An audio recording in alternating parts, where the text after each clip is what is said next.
대부분의 전문가들이 과일의 복용 시간에 정확하게 얘기하지 않고요. 두리뭉실하게 얘기하는 이유는요. 의학 교과서에도 잘 나와 있지 않고, 그리고 최근까지도 과당이 장에서요 어떻게 대사되는지 잘 알 수 없어서였습니다. 장에서 발생하는 과당의 소화 흡수 과정을 알게 되면 언제 과일을 먹는 것이 가장 좋은지 알 수 있습니다. 잠깐만 기다려 주시면 바로 정확하게 알려드리겠습니다.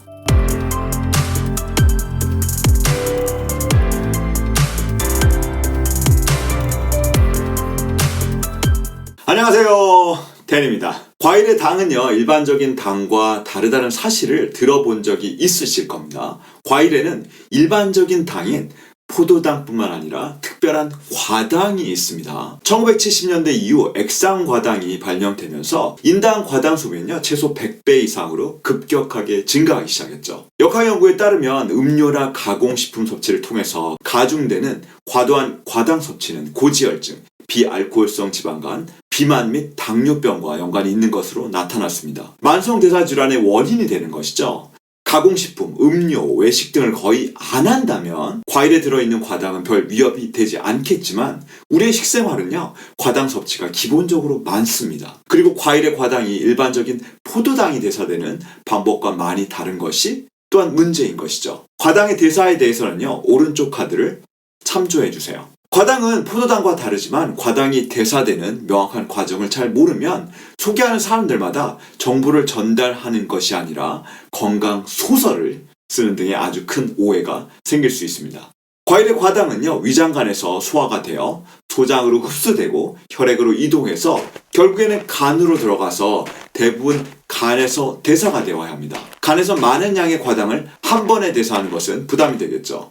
그런데 과당의 대사가 간뿐만 아니라 장에서도 제한적이긴 하지만 어느 정도 이루어진다는 사실이 알려졌습니다. 간에 부담이 되는 과당의 대사를 장에서 도와주고 간의 부담을 덜어준다는 것이죠. 불과 얼마 전에도 장에서는요 그냥 과당이 소화 흡수만 하는 그냥 연결통로로만 생각했었지만 장에서 과당의 소화 요소인 키토헥스키나제를 통해서 과당을 분해해서 간으로 전달되는 과당의 양을 줄여줄 수 있습니다. 그럼 간의 부담이 좀 덜하겠죠. 그럼 과일을 어떻게 먹어야 장에서 과당을 더 분해하고 간의 부담을 덜 줄 수 있을까요? 그리고 이게 저희가 그렇게 궁극적으로 궁금해하던 공복, 식전, 식중, 식후 과일 복용 시간에 대한 해답을 알려줄 수 있을까요? 동물 실험이긴 하지만 전 이 실험 결과에 대해서 전적으로 동의합니다. 그 결과는요 과일인 경우 주싱을 해서 주스로 먹는 것보다는 그냥 그대로 먹는 것이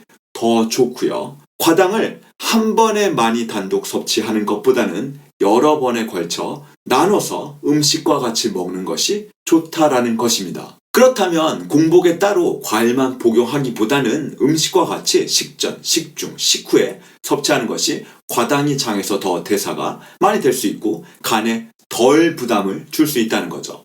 그럼 공복은 탈락.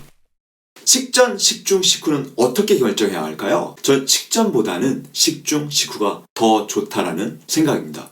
물론 바로 식전이나 식중, 식후에 많이 드시지 않는다는 걸 전제로 해야 하지만 바로 식전에 먹는 과일은요 그 단맛 때문에요 식욕을 떨어뜨릴 수 있다고는 하지만 그 후 이어지는 부실한 식사로 인해 또 간식을 찾게 만들 수 있죠. 그리고 과당은요 뇌에 들어가서 포만감을 느끼게 하는 렙틴 호르몬 분비를 억제합니다.